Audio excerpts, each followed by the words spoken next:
వాక్య భాగాన్ని ధ్యానించుకుందాం.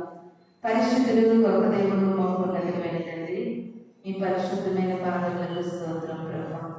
ఈ ప్రాముఖ్యమైన సమయంలో నేను రహస్యంగా మీ సన్నిధానంలో నిలబడి ఉన్నట్టుగా ప్రభువా, నన్ను పూర్తిగా మీ సిలువ చేతులు అమలు చేసుకుని నాకు మాకు కావలసిన వర్తమానంతో మమ్మల్ని బలపరచమని రాబోతున్న యేసు పరిశుద్ధ నామములో అడిగి ప్రార్థిస్తున్నాను తండ్రి. ఆమేన్.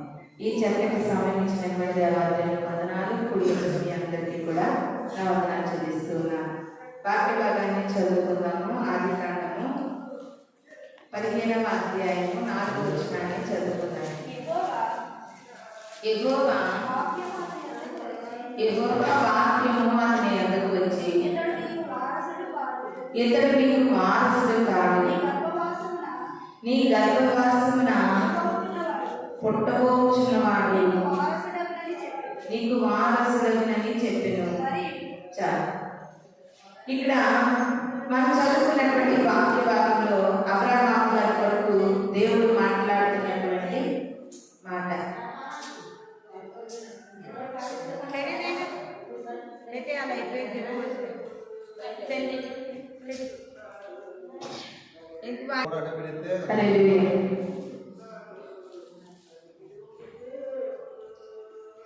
అబ్రహాము గారి ద్వారా దేవుడు మాట్లాడుతున్న మాట ఏంటంటే, అబ్రహాము గారికి చాలా సంవత్సరాల వరకు పిల్లలు పుట్టలేదు. అబ్రహాము గారి యొక్క భార్య పేరు సారా. అయితే ఈ యొక్క దంపతులిద్దరికీ కూడా చాలా సంవత్సరాల వరకు పిల్లలు పుట్టలేదు. ఇంచుమించుగా అబ్రహాము గారికి 100 సంవత్సరాలు వచ్చాయి, సారా గారికి 90 సంవత్సరాలు వచ్చాయి. అప్పుడు ఇస్సాకు అనేటటువంటి వారసుడు అబ్రహాము గారికి పుట్టారు. అయితే అబ్రహాము గారికి పిల్లలు పుట్టలేనప్పుడు సారా గారు ఒక స్త్రీగా చాలా బాధపడేది, నాకు వారసుడు లేడని. ఆ కాలంలో ఏం చేసేవారంటే, వారసులు ఆ యొక్క కుటుంబంలో ఉన్నటువంటి ఆ స్త్రీకి పిల్లలు పుట్టకపోతే వారి దగ్గర పనిచేసే వారి ద్వారా కూడా వాళ్ళు వారసులు కనేవారు అనమాట. అలాగే పిల్లలు పుట్టట్లేదని సారా గారు ఏం చేశారంటే, ఇంకా చిన్న సౌండ్ కంగు అని అత్తుంటే రీసౌండ్ వచ్చారు. అబ్రహాము గారికి సంతానం లేక సారా గారు ఏం చేశారంటే, ఆవిడ దగ్గర పని చేసేటటువంటి పని మనిషి ద్వారా అబ్రహాము గారికి పిల్లలు పుడితే మా వారసులు అవుతారు కదా అని ఆమె ఏం చేసిందంటే, అబ్రహాము గారిని ఆదరణ చేసింది. ఆమె చేసిన తర్వాత ఒక కుమారుడు పుట్టాడు. ఆయన పేరే ఇష్మాయేలు. పుట్టడం అయితే అబ్రహాము గారి ద్వారానే, కానీ సారా గారు కాదు, ఆగర్ ద్వారా పుట్టారు. బాగా వాక్యము అర్థమవుతుంది ప్రియమైన దేవుని సంగమా. ఈ యొక్క అబ్రహాము ద్వారా పుట్టిన వారు అబ్రహాము సంతానం ఎందుకు కాకూడదు? ఆయన సంతానమే కదా అవుతుంది. కానీ దేవుడు మనం చదువుకున్నటువంటి వాక్య భాగంలో అంటున్నారండి, ఆగర్ ద్వారా నీకు పుట్టిన కుమారుడు వారసుడుగా ఉండడు, వారసుడు కాడు. సారా గర్భంలో పుట్టిన వారే వారసులు అంటండి. ఏ అబ్రహాము గారికి దేవుడు భార్య ఇచ్చాడో ఆ భార్య ద్వారా పుట్టిన పిల్లలే వారసులు అవుతారంట. కానీ ఆగర్ ద్వారా పుట్టిన వారు మాత్రము వారసులు కాకూడదని దేవుడు స్వయంగా అబ్రహాము గారితో మాట్లాడుతూ ఉన్నారు. నిజంగా వారసులు పుట్టడానికి ఎక్కువ శాతం కారణం అబ్రహాము గారే.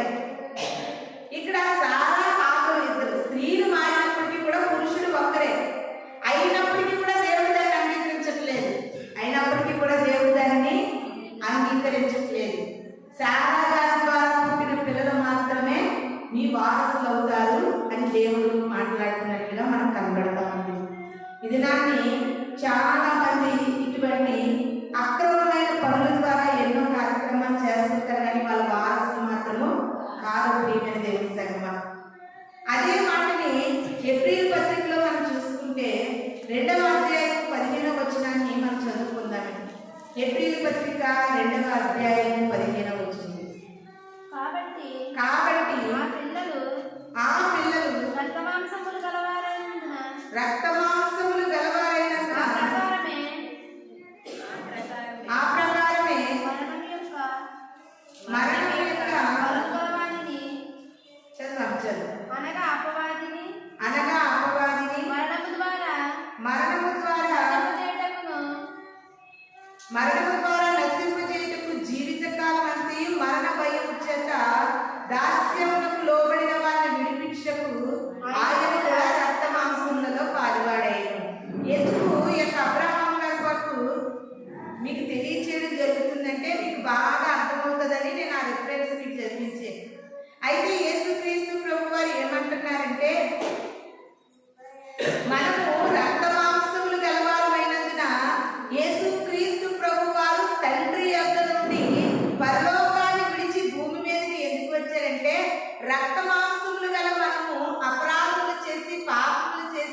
తప్పదు.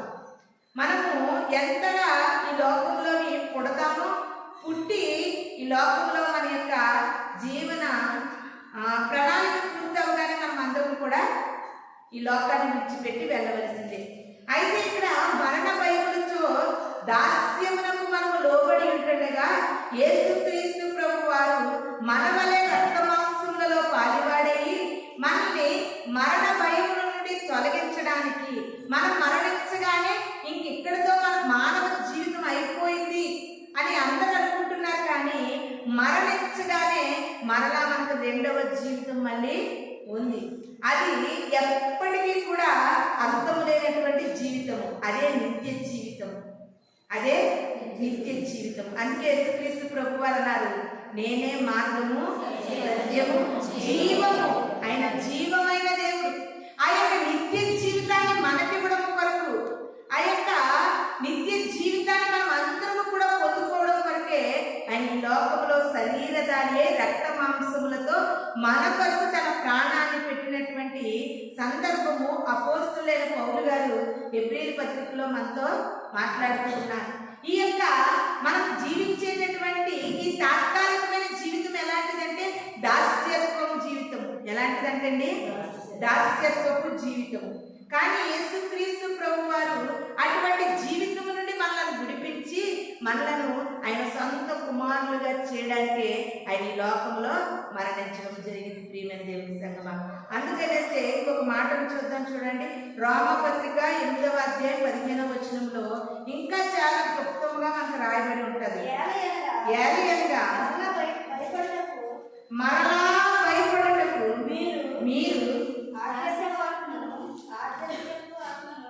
ఆధ్యాత్మిక ఆత్మను పొందలేదు. ఏలియనగా మరలా భయపడుటకు మీరు దాస్యపు ఆత్మను పొందలేదు, కానీ దత్తపుత్ర ఆత్మను పొందితిరి. హల్లెలూయా, హల్లెలూయా. యేసుక్రీస్తు ప్రభు వారి కొరకు రోమ పత్రికలో పౌలు గారు ఏమని తెలియజేస్తున్నారంటే, మీరు ఇప్పటి వరకు కూడా దాస్యపు ఆత్మ ద్వారా బ్రతుకుతున్నారు. అందుకని ఎప్పుడో ఒకటి ప్రాణం పోతుంది, ఈ జీవితం పోతుంది, మనం మరణిస్తాము. మనం మరణించడం వల్ల ఈ లోకంలో ప్రతి ఒక్కరికి కూడా ఒకే ఒక భయం ఉంటుంది, అదే మరణ భయం. ఆ మరణ భయంలో మీరు దాస్యపు ఆత్మను పొందుకుని ఉన్నారు, కానీ మీరు దాస్యపు ఆత్మను కాక దత్తపుత్ర ఆత్మను పొందుకోవాలని, అందుకే యేసుక్రీస్తు వారు మన కొరకు సిలువలో మరణించినట్లుగా వాక్యము మనకు తెలియజేస్తుంది. ఒకసారి నేను బాగా చదువుతున్నాను, చూడండి. ఏలియనగా మరలా భయపడుటకు మీరు దాస్యపు ఆత్మను పొందలేదు, కానీ దత్తపుత్ర ఆత్మను పొందితిరి. ఆ ఆత్మ కలిగిన వారమై మనం అబ్బా తండ్రి అని మొరపెట్టుచున్నాము. హల్లెలూయా, హల్లెలూయా. చూడండి, అక్కడ దత్తపుత్ర ఆత్మ అన్న దగ్గర పుట్టినోడులో ఏమో స్వీకృత పుత్రాత్మ. హల్లెలూయా, హల్లెలూయా. స్వీ అంటే సొంతము, స్వీ అంటే సొంతము. మనము ఇప్పటి వరకు కూడా దాస్యపు ఆత్మను పొంది ఉన్న మనము ఎప్పుడైతే యేసుక్రీస్తు వారు మన కొరకు ఈ లోకంలోకి వచ్చి మనలాగే రక్త మాంసములు కలిగిన వారిగా ఈ లోకంలో పుట్టి మన కొరకు ఆ యొక్క మాంసాన్ని నలగొట్టబడినట్లుగా ఆయన శ్రమను పొంది ఆ పరిశుద్ధమైన కన్య రక్తాన్ని మన కొరకు చిందించారో, అప్పటి నుండి మనం ఏ ఆత్మను పొందుకుంటామంటే దత్తపుత్ర ఆత్మను పొందుకుంటామన్నమాట. అప్పటి వరకు అంత ముందు వరకు ఏ ఆత్మను కలిగి ఉన్నాం? దాస్యపు ఆత్మను పొందుకున్నాం. ఒక ఇంట్లో పని చేసేటటువంటి పనులకి ఎక్కువ అథారిటీ ఉంటుందా? ఆ ఇంటి వారసుడికి ఎక్కువ అథారిటీ ఉంటుందా? వారసుడికి ఎక్కువ అథారిటీ ఉంటుంది.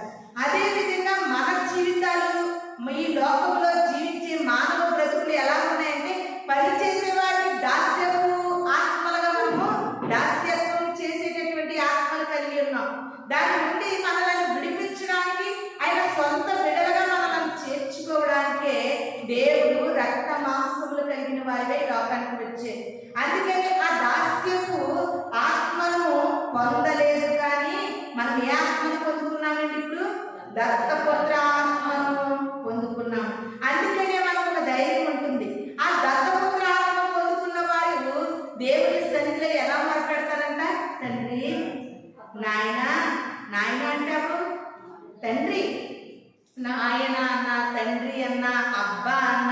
ఇవన్నీ కూడా తండ్రి. అయితే మీరు దత్తపుత్రాత్మను పొందుకున్నారు కనుక మీరు ప్రార్థించేటప్పుడు ఎలా ప్రార్థిస్తున్నారంటే, అబ్బా తండ్రి, నాయనా, నా కన్న తండ్రి అని మనం ఏం చేస్తున్నామంటే మొర్ర పెట్టుచున్నాము. నీ ఏదైనా పిల్లలకి ఏదైనా అవసరం వస్తే తన సొంత తండ్రిని అడగగలుగుతారు, కానీ పక్కింటో ఇంటికి వెళ్ళి అతను అడగలేరు కదా. ఒకప్పుడు ఇశ్రాయేలీయ ప్రజలు పాత నిబంధన వరకు కూడా ప్రజలు ఎలా బ్రతికారంటే దాస్యపు ఆత్మ వలన బ్రతికారండి. ఈ దాస్యపు ఆత్మ వలన బ్రతికినందువల్ల యేసుక్రీస్తు ప్రభువారు ఈ లోకానికి వచ్చి అపరాధములతో పాపములతో దాస్యపు కాడి కింద నలిగిపోతున్నటువంటి మనలను ఆయన సొంత బిడ్డలుగా చేర్చుకోవడానికే ఆయన ఈ లోకంలో ఆ శిలువ మరణాన్ని పొందడము జరిగింది. ఎంతమంది ఈ దినాన్ని అబ్బా తండ్రి అని మొదలు పెడుతున్నాం. ఒక పాట ఉంటుంది, అబ్బా తండ్రి నీకేనయ్యా శుభవేళ స్తోత్రబలి, తండ్రి దేవా నీకేనయ్యా ఆరాధన, స్తోత్రబలి, తండ్రి దేవా నీకేనయ్యా. మనం అబ్బా తండ్రి మొరపెడుతున్నామంటే ఆయన మనకు తండ్రి. ఎలాంటి తండ్రి అంటే అబ్రాహాము గారికి ఇష్మాయేలుకి అబ్రాహాము ఎలాంటి తండ్రి? అలాంటి తండ్రి కాదు. ఇస్సాకుకి అబ్రాహాము ఎలాంటి తండ్రి? అబ్రాహాము గారికి ఇస్సాకే వారసుడు. అబ్రాహాము గారి ద్వారా జన్మించిన ఆగర్కి అబ్రాహాముకి జన్మించిన ఇష్మాయేలు వారసుడు కాదంటున్నాడండి దేవుడు. వారసుడు కాదు. వారసత్వం అనేది కూడా పవిత్రమైన బంధము ద్వారా కలిగితేనే వారసుడు. అక్రమ సంబంధాల వల్ల ఎంతమంది కలిగినా వారసుడు కాదు. లోకంలో కూడా మనం చాలా సంగతులు చూస్తున్నాం, చాలా మందిని చూస్తున్నాం. అక్రమంగా జన్మించిన వారు వారసులుగా మన ఇంటికి వచ్చి నిలబడగలుగుతున్నారా? నిలబడలేరు. ప్రియమైన దేవుని సేవ, దేవుడు ఆదిలోనే అబ్రాహాము గారికి తెలియజేస్తూ ఉన్నారు, ఆగర్ ద్వారా పుట్టినటువంటి ఇష్మాయేలు నీ సంతానము కాదు, నీకు వారసుడు కాదు. పవిత్రమైన బంధము ద్వారా కలిగినటువంటి ఇస్సాకే నీ వారసుడు. ఈ దినాన్ని నీవు కూడా ప్రియమైన దేవుని సంగమా క్రైస్తవురాలివి అయినంత మాత్రాన నువ్వు దేవుని వారసుడు వారసురాలు కాదు. దేవునిలో పవిత్రంగా తిరిగి జన్మించాలి, పరిశుద్ధముగా తిరిగి జన్మించాలి, నీతిగా తిరిగి జన్మించాలి, దేవునిలో యథార్థంగా తిరిగి జన్మించాలి. ఎప్పుడైతే నువ్వు తిరిగి మారు మనస్సు కలిగిన జన్మను మరలా ప్రారంభిస్తావో అప్పుడు నువ్వు దేవునికి వారసుడవు, వారసురాలివి. దత్తపుత్ర ఆత్మను పొందుకున్న మనకి ఉన్నటువంటి అధికారము దాస్యపు ఆత్మలో ఉన్న వారికి ఉండదు. ఒకవేళ ఇష్మాయేలు ఆగర్ని ఇష్మాయేలుని సారా గారు పంపించేసారు అబ్రహాము గారు. తిరిగి ఇష్మాయేలు మరలా అబ్రహాము గారి దగ్గరికి వచ్చి నేను నీ వారసుడిని అనడానికి సరిపోగలుగుతున్నాడా? సరిపోలేదు. ప్రియమైన దేవుని సంగమా, వాక్యం యొక్క లోతైనటువంటి పరమార్థం ఏంటంటే నువ్వు జీవించే జీవితం ప్రభు కొరకు ఎలా ఉందో దాన్ని బట్టి నువ్వు దేవుని దగ్గర చాలా సందేహించకుండా సంబంధం కలిగి ఉంటావండి. ఎలాగైతే ప్రభువా అబ్బా తండ్రి నేను నీ కొరకు నీవు నా కొరకు నేను ఎలా బ్రతుకుతున్నానో ప్రభువా, నేను దత్తపుత్ర ఆత్మను కలిగి ఉన్నాను తండ్రి అని చెప్పగలిగే ధైర్యం కూడా మనలో ఉండాలి. ప్రియమైన దేవుని సంగమా, ఇంకొక మాటను చూద్దామండి. యోహాను సువార్త 1వ అధ్యాయము 12వ వచనం. యోహాను సువార్త 1వ అధ్యాయం 12వ వచనం.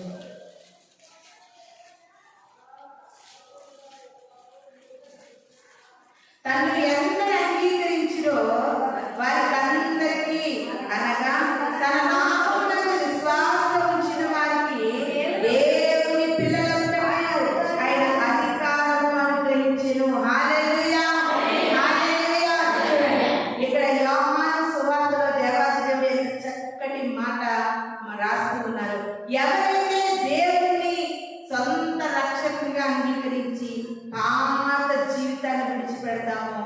దేవుని సొంత రక్షకుడిగా అంగీకరించి ఆయన ఇష్ట ప్రకారంగా జీవిస్తాము, దేవుని సొంత రక్షకుడిగా అంగీకరించి ఆయన చిత్త ప్రకారంగా మనము బ్రతుకుతామో వారందరూ తన నామమందు విశ్వాసం ఉంచిన వారికి ఎలాంటి అధికారాన్ని దేవుడు ఇచ్చాడంటే ఆయన పిల్లలయ్యేటటువంటి అధికారాన్ని ఇచ్చాడంటే. ఎలాంటి అధికారము?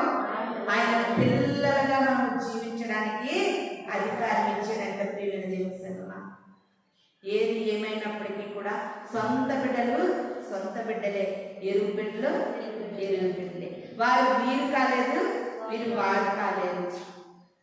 కనుక ఈ దినాన్ని క్రైస్తవ్యంగా ఎంతో మంది క్రైస్తవులు అనే పేరైతే ఉంది, కానీ చాలా మంది ఇంకా దాస్యపు కాడి కింద నలిగిపోతున్నారు, ఇంకా దాస్యపు ఆత్మతోనే నడిపించబడతా ఉన్నారు. కానీ చాలా మంది దత్తపుత్రాత్మలోకి రాలేదు, దత్తపుత్రాత్మను పొందుకోలేదు.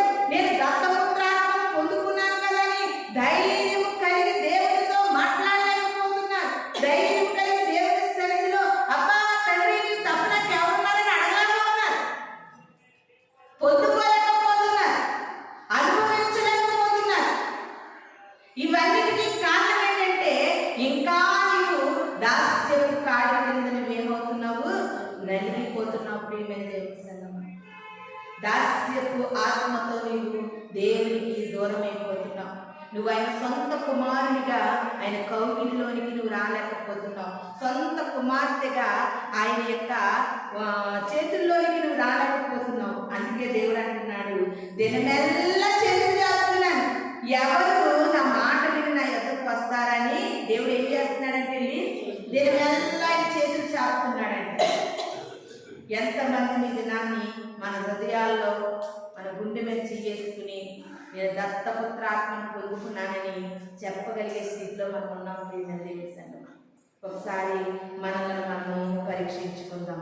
అదేవిధంగా ఇంకొక మాటను చూద్దామేంటి, అదే రోమపత్రిక 9వ అధ్యాయం 8వ వచనం. రోమపత్రిక 9వ అధ్యాయం 8వ వచనం. కాబట్టి అనగా శరీర సంబంధులైన పిల్లలు దేవుని పిల్లలు కాదు, కానీ వాగ్దాన సంబంధులైన పిల్లలు సంతానమని ఎంచబడును. హల్లెలూయా, హల్లెలూయా. ఎంత చక్కటి మాట చూడండి ప్రియమైన దేవుని సంగమా. శరీర సంబంధులైన పిల్లలందరూ కూడా దేవుని పిల్లలు కాదు. అబ్రహాము గారికి శరీర సంబంధముగా ఇష్మాయేలు పుట్టాడండి, కానీ ఇష్మాయేలు దేవుని వారసుడు, అబ్రహాము వారసుడు కాకపోయాడు.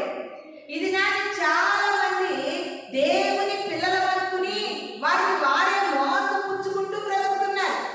మేము దేవుని పిల్లలమని వారంతటి వారు అనేసుకుంటున్నారు. కానీ అటువంటి దేవుని పిల్లలమని శరీర సంబంధమైన విషయాలతో మనము కలిసి జీవిస్తే, శరీరాశలతో మనము బ్రతికితే, నేత్రాశలు కలిగి మనము బ్రతికితే, జీవపు డబ్బాలు కలిగి మనం బ్రతికితే మనము దేవుని పిల్లలము ఎన్నటికీ కాలేము. ప్రియమైన దేవుని సంగమా, యోహాను సువార్తలు అంటున్నారు, దేవుని ఎవరైతే మనసారా అంగీకరించి ఆయన కొరకు బ్రతుకుతారో ఆయన పిల్లలనే అధికారం ఇచ్చాడంటే.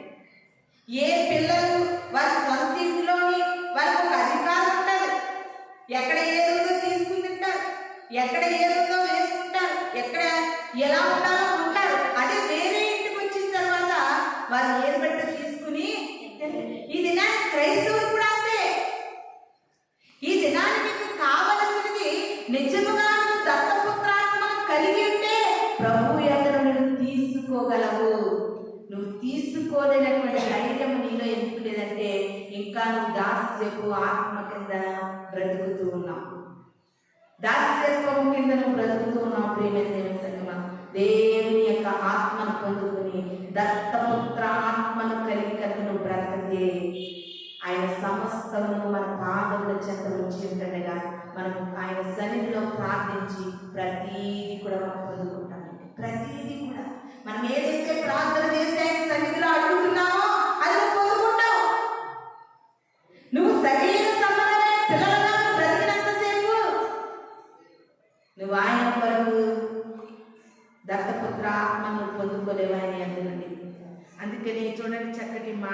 శరీర సంబంధమైన పిల్లలు దేవుని పిల్లలు కాదు, కానీ వాగ్దాన సంబంధులైన పిల్లలే దేవుని యొక్క సంతానము. ప్రియమైన దేవుని సంగమా, అప్పటికి దేవుడు కొన్ని సంవత్సరాల క్రితము అబ్రహాం గారికి సారాకి ఎంతగానో ఎన్నోసార్లు మాట్లాడారు.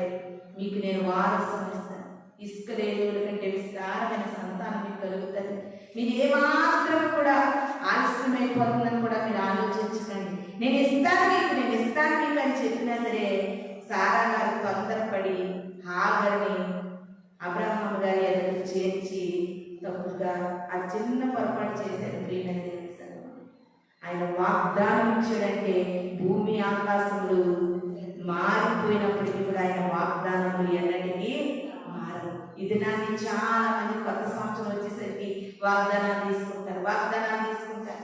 ఆ నిమిషంలో ఆ రోజున తీసుకున్నటువంటి ఆ క్షణంలో మనకు వచ్చిన వాగ్దానం బట్టి మన హృదయం ఎంతో సంతోషంగా ఉంటుంది.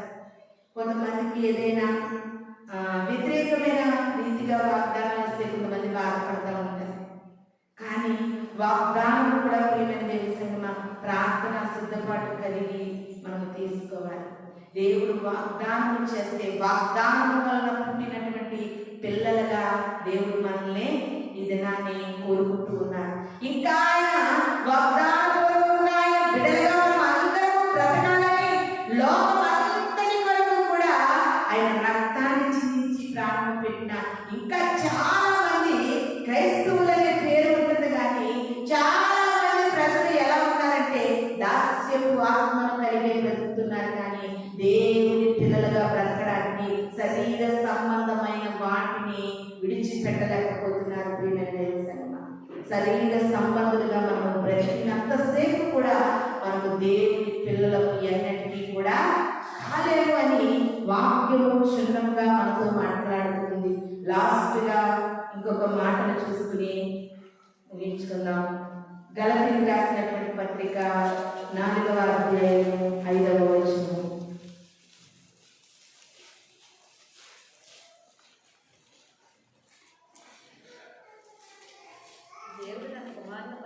అయితే కాలము 4వ అధ్యాయము 5వ వచనం. అయితే కాలము పరిపూర్ణమైనప్పుడు దేవుడు తన కుమారుని పంపెను. ఆయన స్త్రీ యందు పుట్టి మనకు దత్తపుత్రులకు కావాలని ధర్మశాస్త్రమునకు లోబడి ఉన్న వారిని విమోచించుటకై ధర్మశాస్త్రమునకు లోబడిన వాడాయను. మరియు మీరు కుమారులై ఉన్నందున నాయనా తండ్రి అని మొరపెట్టుట చేత కుమారుని ఆత్మను దేవుడు మన హృదయములలోనికి పంపెను. కాబట్టి నీవిక దాసుడు కాక కుమారుడివే, కుమారుడు అయితేనే దేవుని ద్వారా వారసువు. హల్లెలూయా, హల్లెలూయా. ఇప్పటి వరకు మనం ఎన్నో మాటలు ప్రభువులో మనం నేర్చుకుని ఎన్నో రెఫరెన్స్లు మనం చదువుకున్నప్పటికీ కూడా ఈ యొక్క అపోస్తలుడైన పౌలు గారు గలతీయులకు రాసిన పత్రికలో ఇంకా చాలా స్పష్టమైనటువంటి మాటలు ఇక్కడ రాసినట్టుగా మనకు కనబడతా ఉంది. చాలా స్పష్టమైనటువంటి మాటలు చూడండి. అంటున్నారండి, కాలం పరిపూర్ణమైనప్పుడు దేవుడు తన కుమారుని పంపాడు. అతడు ఎలా పుట్టాడండి? స్త్రీ అంతే పుట్టాడు. పురుషుడు ఏమాత్రం కూడా పురుషుని యొక్క సాంగత్యం ఏమాత్రం కూడా లేకుండా ఓన్లీ మరియ గర్భం ద్వారా పరిశుద్ధాత్మ ద్వారానే పుట్టాడు, కానీ పురుషుని ద్వారా పుట్టలేదు. ఆయన స్త్రీ అయితే పుట్టి మనం దత్తపుత్రులకు కావాలని ధర్మశాస్త్రములకు లోబడి ఉన్న వారిని విమోచించుటకై ధర్మశాస్త్రములకు లోబడిన వాడాయను. మరియు మీరు కుమారులై ఉన్నందున నాయనా తండ్రి అని మొదలు పెడుతున్నారు. తన కుమారుని ఆత్మను దేవుడు ఎవరిలో ఉంచాడంటండి? మన హృదయంలో.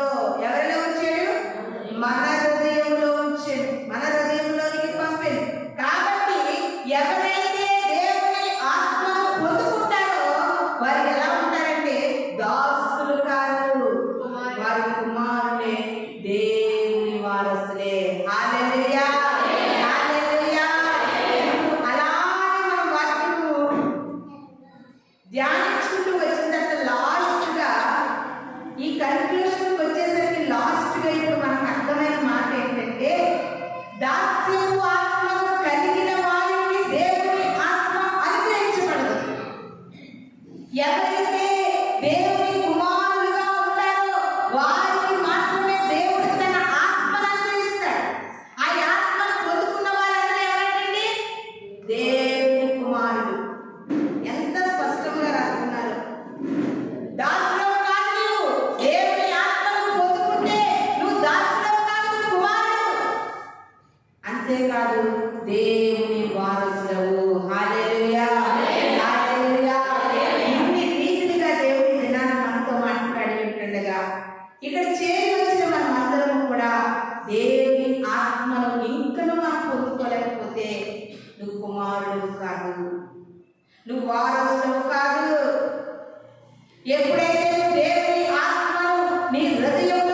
నువ్వు దేవుని కుమారుడు కాదు, వారసుడు. అంతకంటే కాదు, ఇది నాని వారసత్వం మనం కలిగి ఉండాలి. ప్రియమైన దేవుని సంగమా, దేవుని వారసులుగా మనం బ్రతకాల. పాట ఉంటుంది, దేవుని వారసులం, ప్రేమ నివాసులము, నవయుగ సైనికులం, దేవుని దాసులము. హల్లెలూయా, హల్లెలూయా. ఇది నాకు దేవుని వారసులుగా ఇంకా దాస్యపు ఆత్మలోనే మిగిలిపోతున్నావా? ఇంకా శరీర సంబంధమైన పిల్లలుగానే బ్రతుకుతున్నామా? దత్తపుత్రాత్మను ఇంకా పొందుకోకుండా ఇంకా శరీర సంబంధమైన వారిగా మనం మిగిలిపోయామా? ప్రియమైన దేవుని సంగమా, సంవత్సరాలు వచ్చేస్తున్నాయి, పోతున్నాయి, వస్తున్నాయి, పోతున్నాయి, వస్తున్నాయి, పోతున్నాయి మన కళ్ళ ముందు. ఎంతకాలం క్రిస్మస్ వచ్చిందని కొద్దిసేపు ఆనందించడం, 31st నైట్ వచ్చిందని కొద్దిసేపు ఆనందించడం. ఆ ఆనందం ఎక్కడుందంటే కొత్త బట్టలు వేసుకోవడంలో వస్తుంది. ఆ ఆనందం ఎక్కడుందంటే చర్చి డెకరేషన్ చేసుకోవడంలో వస్తుంది. ఆ ఆనందం ఎక్కడుంటే పిండి బట్టలు వండుకోవడంలో వస్తుంది. ఆ ఆనందం ఎక్కడుందంటే అందరూ కొత్త కొత్త రకరకాల కలర్స్ వేసుకుని దేవుని సన్నిధి చేసే ఆనందం వస్తుంది. అది కాదు ఆనందం, అది కాదు సంతోషం. ఇది నా దేవుడు అంటున్నానండి, నువ్వు దత్తపుత్రాత్మను పొందుకోవాలనే కదా నీ కొరకు నేను రక్త మాంసములు కలిగిన వాణ్ణి ఈ లోకంలో జన్మించాను.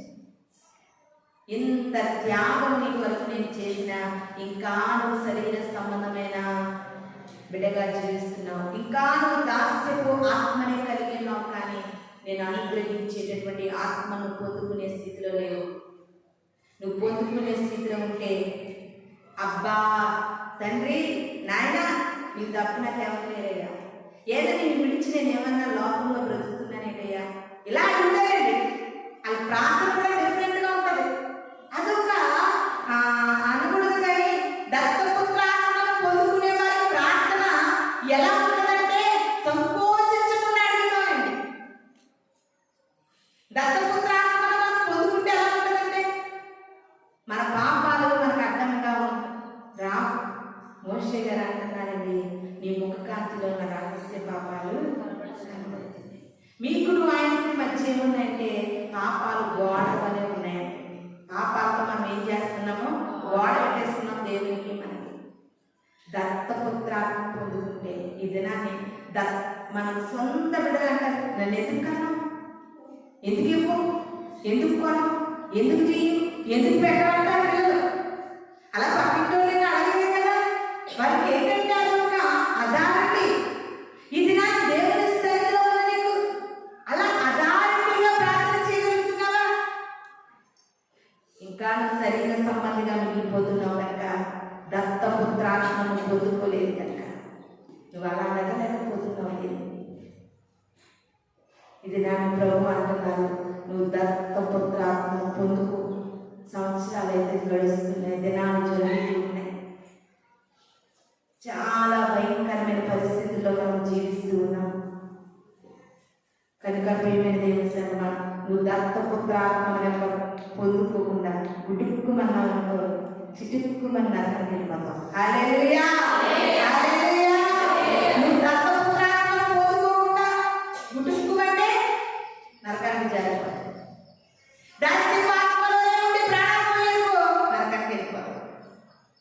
దేవుని ఆత్మ పొందుకోకుండా ఈ లోకంలో చనిపోయినాకో నరకానికి వెళ్ళిపోతావు.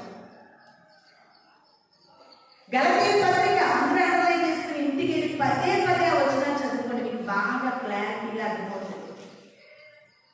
మీరు దత్తపుత్రులుగా ఉండాలంటే మీరు శరీర సంబంధమైన క్రియలను విడిచిపెట్టాలి, దేవునికి ఆయాస్కరమైన మార్గాలను విడిచిపెట్టాలి. మీరు శరీర సంబంధమైన పిల్లలుగానే ఈ లోకంలో బ్రతుకుతూ దేవుని యొక్క దత్తపుత్రాత్మను పొందుకోవాలంటే దైవ పాత్రలో నుండి దేవుని పాత్రలో నుండి మనం ఒకసారిగా రాగలేం. దేవుని సంగమా,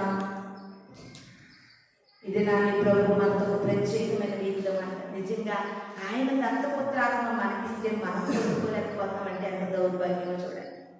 ఆయన వారసులు కనిపించుకోవడానికి నిజంగా మన మేధావి వారిని ఆయన పిల్లలు అని పిలిపించుకోవడానికి అది ఎంత అదృష్టమో ప్రియమైన దేవుని సన్నిధిలో. ఎంత అదృష్టం. మనం ఆయన బిడ్డలను అని పిలిపించుకోవడానికి ఎంత అదృష్టం కాదు. ఏ పిల్లలన్నా మంచి పనులు మంచి కార్యక్రమాలు చేస్తే పిల్లల్ని ప్రశంసిస్తారు. వెనకాల ఎవరిని ప్రశంసిస్తారు? తల్లిదండ్రులను ప్రశంసిస్తారు. ఇంత మంచిగా పెంచింది తల్లిదండ్రులు ఎంత గొప్పవారంట. ఇది నా దేవుని సన్నిధికి వస్తూ దేవుని బిడ్డలుగా పేరు మాత్రం పెట్టుకుని బ్రతుకుతూ చేస్తున్నవన్నీ ఆయనకి వ్యతిరేకమైన కార్యాలు చేస్తున్నవన్నీ శరీర సంబంధమైన కార్యాలు చేస్తుంటే నిన్ను తిడుతున్నారు, దేవుణ్ణి తిడుతున్నారు. చర్చిలకు వెళ్ళి ఇదేనా చేసేది అంటున్నారు. ఏదైనా ప్రియమైన దేవుని సంగమా, ఇదే నా చర్చిలోకి నేర్చుకుంటున్నావు అంటున్నారు. నువ్వు ఎలాంటి ఆత్మను కలిగి ఉన్నావు? ఇది నాకు ప్రభు అంటున్నాడు, మిమ్మల్ని వారసులుగా చేసుకోవడానికి నేను ఎంతో ఇష్టపడుతుంది. కానీ మీరు మాత్రము ఇంకా దాస్యపు ఆత్మతోనే మిగిలిపోతున్నారు. నా పరిశుద్ధాత్మను మీరు పొందుకోలేకపోతున్నారు. ఆయన అనుగ్రహించినా సరే మనం పొందుకోలేకపోతున్నాం ప్రియమైన దేవుని సంగమా. కానీ అదే అబ్రహాం గారి ద్వారా పుట్టిన ఇష్మాయేలు మాత్రము వారసుడు కాదు. అదే అబ్రహాం గారి ద్వారా పవిత్రమైన బంధం ద్వారా కలిగిన ఇస్సాకు మాత్రము వారసుడు. ఇది నీ గుండెల్లో పెట్టుకోండి. నువ్వు దేవుడు నమ్ముకున్నంత మాత్రాన్ని నువ్వు దేవుని పిల్లలు కాదు. నువ్వు దేవుడు నమ్ముకున్నంత మాత్రాన్ని వారసుడు కాదు. ఎవరైతే ఆయన ఆత్మను పొందుకుంటారో వారే వారసులని గలతీ పత్రికలో స్పష్టంగా తెలియచేయడం జరిగింది. ఇంకా నువ్వు దేవుని బిడ్డగా బ్రతకకపోతే ప్రియమైన దేవుని సంగమా, నీ జీవితము నరకానికి దారి తీస్తుందని ఒక్కసారి ఒక్క నిమిషం ఒక్క క్షణం నీ కోసం నువ్వు గ్రహించుకో, ఆలోచించుకో. ఎన్నో వాక్యాలు ఇక్కడ నిలబడి బోధించవచ్చు. ఎన్నో వాక్యాలు ఎక్కడెక్కడో వినొచ్చు. ఇది నీ జీవితంలో ఒక రొటీన్గా మారచ్చు. కానీ మరణ సమయాలు నీకు సమీపించినప్పుడు నువ్వు విన్న వాక్యాలు బట్టి నువ్వు ఎంతగా జీవించేవనే దాన్ని బట్టి అక్కడ తీర్పు ఉంది ప్రియమైన దేవుని సంగమా. చాలా మంది అంటారు, పోలే ఆధారం కదండి చర్చిలో వెళ్ళి చేకూర్చుని వచ్చేసినే ఆయన మందిరంలోకి వెళ్ళాలి బాబు అన్నట్టుగా కొంతమంది వస్తున్నారు. అది కాదు జీవితం. నువ్వు చర్చిలోకి వచ్చి కూర్చున్నంత మాత్రాన నువ్వు దేవుని బిడ్డవు కాదు. నువ్వు దత్తపుత్రాత్మను పొందాలంటే శరీర సంబంధమైన వాటిని విడిచిపెట్టి దత్తపుత్రాత్మని కలిగి ఉన్నాను కంటే పరిశుద్ధాత్ముడు నాలో బ్రతుకుతున్నాడని ధైర్యంగా చెప్పగలిగే రోజునే నువ్వు దేవుని రాజ్యానికి వారసులుగా ఉంటామని ఈ కొద్ది మాటలో దేవుడు మన వ్యక్తిలో దీవించి ఆశీర్వదించిందాక మనమందరం కూడా కనుగొనుకుందాం. మనమందరం కూడా కనుగొనుకుందాం. నిజంగా చెట్టు పేరు చెప్పి కాయలనుకున్నట్లుగా బ్రతుకుతున్నావు క్రైస్తవులు. ఎంత దౌర్భాగ్యం ప్రియమైన దేవుని సంగమా. నువ్వు దత్తపుత్రాత్మను పొందుకోలేకపోతున్నావు. ఏదైనా సమస్య వచ్చినా, శోధన వచ్చినా, వ్యాధి వచ్చినా, బాధ వచ్చినా, ఇరుకు వచ్చినా, ఇబ్బంది వచ్చినా అబ్బా తండ్రి అని మొరపెట్టలేకపోతున్నావు. అంటే ఇంకా నీవు ఏదో శరీర సంబంధమైనవి మిగిలిపోయి ఉన్నాయేమో. దేవుని యొక్క ఆత్మను పొందుకోకుండా ఆత్మ సంబంధమైన వాటిని నువ్వు కలిగి జీవించలేక దేవుని సన్నిధిలో పొరపడుతున్నావు, తడబడుతున్నావు. ఇది నాకు ప్రభు అంటున్నారండి, మనలను వారసులుగా చేయడానికి కదా ఆయన మన కొరకు ఈ లోకానికి వచ్చి తన పరిశుద్ధమైనటువంటి యవ్వన కాల రక్తాన్ని మన కొరకు చిందించింది. ప్రభువా, నాకు దత్తపుత్ర ఆత్మ కావాలని ఆ ఆత్మను పొందుకుని ప్రభువా మీ కొరకు తండ్రి నేను బ్రతకాలి ప్రభువా. మరణ భయం వచ్చే జీవిస్తున్న నాకు దత్తపుత్ర ఆత్మతో నిత్య జీవం కావాలి ప్రభువా అని ప్రార్థన చేసుకుందాం. పరిశుద్ధుడా దేవ మహోన్నతుడా, ఈ సమయంలో తండ్రి గారు మాలో ఉన్నటువంటి ఆత్మ ప్రభువా ఎటువంటి ఆత్మను కలిగి మేము బ్రతుకుతున్నాం అనేది మీ ఈ వాక్యము ద్వారా మాకు తేటపరిచినందుకు స్తోత్రాలు ప్రభువా. క్రైస్తవులనే పేరుకు మాత్రం కాక తండ్రి, అయా తండ్రి క్రీస్తు సంబంధులుగా ప్రభువా, నీ వారసులుగా నాయన ప్రభు, నీ బిడ్డలుగా నీ పిల్లలుగా మేమందరం ప్రభు జీవించేటట్లుగా ఈ వాక్యము ప్రతి హృదయంలో నీరు కట్టి నూరంతలుగా ప్రతిఫలింపచేయమని వాళ్ళు రాబోతున్న యేసు పరిశుద్ధ నామములో అడిగి వేడుకుని ప్రార్థిస్తున్నాను తండ్రి. ఆమేన్. మీ అందరికీ నా వందనాలు.